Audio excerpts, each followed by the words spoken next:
I think this is not only obviously the biggest fight of Terence Crawford's career, but in a career that's filled with almost nothing but huge fights, this is the biggest fight of Canelo Alvarez's career. A lot stronger, and I think he's going to have better endurance. Not being able to boil himself down like that, and even though it is a huge jump, I think we lose sight of the fact of how much he had to boil down and how gaunt he looked at 140. You said you don't think, or you don't look into the weight difference. Why? Well, you know how to box. When you're as skillful as Terence Crawford is, weight don't really matter much. Boxing fans, imagine the biggest fight in 50 years, bigger than anything we've seen since Muhammad Ali. That's exactly what Max Kellerman is calling the Canelo Alvarez versus Terence Crawford showdown. This isn't just a fight. This is history being written before our eyes.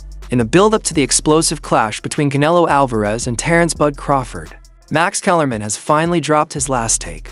As part of Netflix's elite broadcast team, Kellerman is bringing sharp analysis and boxing history into what could be the most important. A great chin.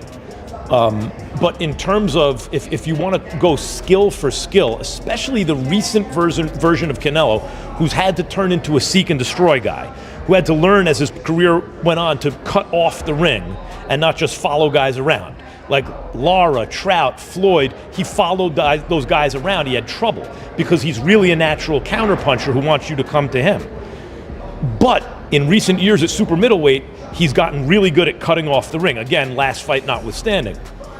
So as an overall suite of skills, recent vintage, it's been Crawford. Okay. But Canelo also is skilled and has a larger skeleton than Crawford. No matter what they weigh, Canelo's the bigger guy. Yeah. Kellerman isn't holding back. He calls Canelo versus Crawford the most watched championship fight in almost 5 decades. He even compared it to Ali versus Leon Spinks in 1978, which drew nearly 90 million viewers.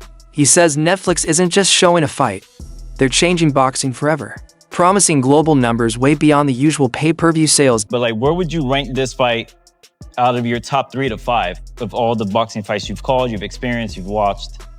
In terms of the magnitude of the magnitude, fight? Yeah. I mean, of the fights that I've called ringside, it might turn out to be number 1. I've done Pacquiao fights, I've done Mayweather fights, I've done Anthony Joshua against Klitschko. Those are big fights, but listen, because of Netflix, this will be the most watched championship fight in almost 50 years. This is going to be because Muhammad Ali fought Leon Spinks in the rematch in 78, and they did 90 million TV sets. 90 million. And since then, what has even come close? The biggest fights have all been on pay-per-view, and they do 2 million buys. Oh my God, 4 million buys, Mayweather Pacquiao. As I keep saying, if 5 people per TV set watch, that's 20 million people. This is gonna do multiples of that. So when you look at it from like a commercial point of view, it'll easily be the biggest boxing event I've ever covered. Promoter Dana White confirmed it. Max Kellerman is officially back in the commentary booth for this mega event on September 13th, 2025.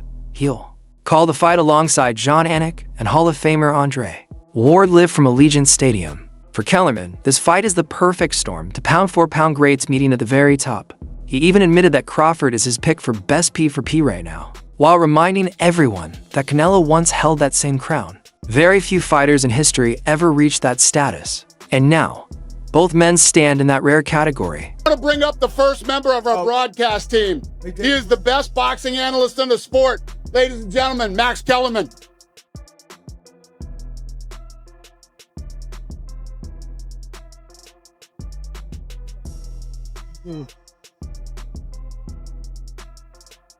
All right, so I know you guys are excited about this fight, but I don't think you understand what a big deal it is. This is a perfect storm, First of all, Turki Al-Sheikh, we're lucky he happens to be a boxing fan. None of this happens if he doesn't happen to be a boxing fan. It's just none of us are here. Nick Khan, the best in the business. Dana White is the greatest combat sports promoter of my lifetime. And it's his first ever boxing promotion. So that's who's behind what you're going to see. You know who's the best pound for pound fighter in the world? The most recent one. Bud Crawford. Apologies to the monster and Usyk. Bud Crawford has my vote for best pound for pound. Who was the best pound for pound before Bud? Canelo Alvarez, universally recognized that way. But it's not just these two guys, the last two best pound for pound fighters in the world. There haven't been that many. Before Canelo, who do you have? Before Canelo, Floyd or Andre Ward, Floyd Mayweather. Before, you could take the lineage back. There have only been, 25 or 30 fighters who ever lived who you said that's the best pound for pound fighter in the world. These are two of them, the last two. And they're going to fight in Las Vegas on September 13th. Canelo is 62-2 with 2 draws, 62-2. So was Marvin Hagler when Sugar Ray Leonard moved up to fight him and they produced one of the biggest spectacles in the history of boxing. This fight is a perfect storm. I could not be more excited to be a part of it. But don't expect wild action from the opening bell. Former champion Timothy Bradley Jr. predicts the first round will be like a chess match. He says Crawford will stay patient, setting traps, while Canelo will spend the round calculating distance and timing. Both will hold back early, saving the fireworks for later rounds. Feel his punching power as well. In the beginning, it's all the position balance. Like both guys are trying to get balance and trying to find their rhythm. Understanding their distance to where they can punch and at the same time avoid getting hit. It takes Crawford a little bit more time than I would say Canelo to get right to it. Canelo, although he is a prolific counterpuncher, fantastic counterpuncher, he tends to find his spots a lot quicker. And the indication of that is when, if you look at any of the boxers that Canelo has faced, Trout, even Danny Jacobs, even when he fought against Charlo, you just check out the first round. He usually takes off, just feels the power, cruises, see what these guys know, couple of feints, level changes, gathering information, right? Crawford does the same and similar things. So I think the first round's going to be a real calm and cautious round by both fighters. But in the second round, Canelo's going to start applying that pressure, man. Pre-engagement with Crawford is a little bit more difficult than a Charlo, okay? Let me explain this. So pre-engagement is the movements before you get into that sweet spot, which is mid-range, to be able to let your hands go, right? Both guys are trying to counter each other's movement. Both guys are looking at each other's, hands, trying to anticipate what they believe is going to come next. During those periods right there, Crawford is one of the best at it, okay? Because he's smart, he's cerebral. Like a fighter to a fighter, we can feel when another fighter is like, oh, he's on my rhythm. Everyone sees it so cautious, though. Shakur Stevenson is crystal clear. Crawford doesn't just win, he stops Canelo. He's been saying since 2021 that Bud's speed, southpaw stance, and ring IQ are too much. In Stevenson's words, Crawford is going to cook Canelo. I think Bud go Canelo. I think he's gonna cook him. I think Canelo a hell of a fighter, but I think Bud just got all the tools to beat him. Yes. You don't think the weight difference is gonna be too big of an advantage? I think y'all make that something, in certain fights. Boxing makes it something, not us. Like if this was like a Benavidez, he's actually a lot bigger than Bud, so that would apply. But I feel like with Canelo, he's physically kind of big, but height wise, he's kind of small. So I don't think so. No. I think that's possible. I'm not saying that it's going to happen, but I think it's a possibility if Canelo gets to acting out of line and not understanding that Bud can crack too. So Crawford's recent win at 150 for pounds already proved his greatness. By beating Israel Madrimov, he became a 4-division world champion and the first man ever to be undisputed into divisions. In the 4-belt era, That victory showed he can adapt to bigger opponents, carrying his sharp timing, defense, and accuracy into higher weight classes. Against Madramov's size and power, Crawford didn't just survive. August of 2024. He spent from 2018 until August of 2024, right? 6 years at 147. Okay? And he's had 8 fights at 147. All knockouts. And 1 fight at 154, which was a unanimous decision over Israel Madrimov. So you can make a case he's actually a welterweight jumping to 168. But he did make a pit stop at 54 and became a champion. So we have to acknowledge that because that goes into his accomplishment bags. That makes him a 4-division champion. So the concern is Terence Crawford jumping up in weight. This is a weight class that Canelo Alvarez has now been in since 2020. He's been at this weight for 5 years when he made his debut against Caleb Smith. But remind you, he fought against Danny Jacobs at 160 in 2019. Then in November of 2019, he jumped to 75 and fought Sergey Kovalev, then came back down to 68. So it's doable, right? But with that said, everybody's concerned with the weight and how Terence Crawford puts on the weight. So let's explain it. As you see the new photos that Terence Crawford has leaked, Terence Crawford has lean bulked. Okay, as you see here, Terence Crawford there, right? He has lean bulked. Okay, he put the bulk on in his weight, in his legs, and in his shoulders to be able to take the punch. Trainer Dave Caldwell believes Crawford's footwork and stance switching are the keys. He says Bud's leg movement frustrates opponents, creates angles, and controls the fight's rhythm. Against a pressure fighter like Canelo, those tools could keep Crawford off the ropes and piling up points. When the fight got made, I've always fancied Crawford. I just think it's different. I think there's something about him.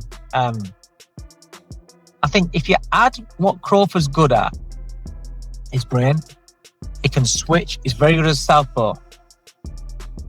His judgment at distance is fantastic. His punch picking is fantastic. He's got good legs.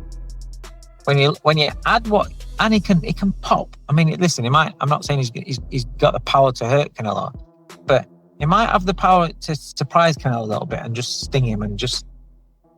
But when you look at what Crawford does well, and then I look at this version of Canelo, as Canelo's got on, his punch rate's gone down. His feet have never been the fastest, but he's always had good placement of feet. His feet aren't the fastest. And he loads up. And he don't really like boxing at a pace. So I kind of look at that and I think Crawford can manage his way through the fight to win it on points. I think he can manage moments, tough moments. When Canelo detonates a big shot on him, he's going to know about it because Crawford's been out before. And Crawford gets hit. He does get hit. That's why he's exciting. But he does get hit. So that means that Canelo could land on him. I just think that Canelo will land a bomb and Crawford knows enough to tie up, to get off at an angle. This isn't just another Canelo fight. He says it's the biggest test of Canelo's career. Yes, Canelo already has a Hall of Fame resume, but standing across from Crawford is the ultimate challenge. Win, and Canelo cements an untouchable legacy. Lose, and questions about his place in history will never go away. Crawford, his composure gonna be like the moment a punch lands on him from Canelo. Are you kidding me? Take that question back. Yeah, why? Because you're talking about Crawford. Yeah. He's the weight classes. He's the most composed guy. Yeah. What, you don't think he'll be prepared? You think it'll be a shock to him? No. You think it'll be, oh my God, I didn't realize what I was getting myself into. That ain't happening with Crawford. Yeah.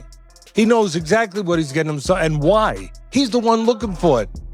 He don't have nobody with a gun behind him saying you got to go do this. He's the one. And look, it's a tremendous challenge because Canelo's a tremendous fighter and bigger and strong, and he can obviously he can punch and he can time you and he can do all the things that have made him so special. There's no doubt about it. But we're forgetting about those things I just talked about with Crawford just because he's smaller. We're forgetting that. He'll come up with a game plan where he won't let the other guy use his size. Do you remember somebody named Manny Pacquiao when he was making his bones, the first time he hit the big stage? He got all these great fighters here. It was with a guy named Oscar De La Hoya, a hell of a fighter. And everyone said, oh, it'd be too small for him. And then I said, I gotta say, I got one right. I said, how about Manny's gonna be too fast for him? Oh, Teddy, the guy's how about he's gonna be too quick? How about he's gonna be like a couple of those mosquitoes and gnats at a barbecue and disrupt the whole damn barbecue? How about that? Yeah. Oh, how about Crawford disrupts the whole damn barbecue? One thing about Canelo is he's been in a million big events. And I'm going to ask him about this just between you and me when he gets here. Don't tell him. But has he ever been in a bigger fight than this one?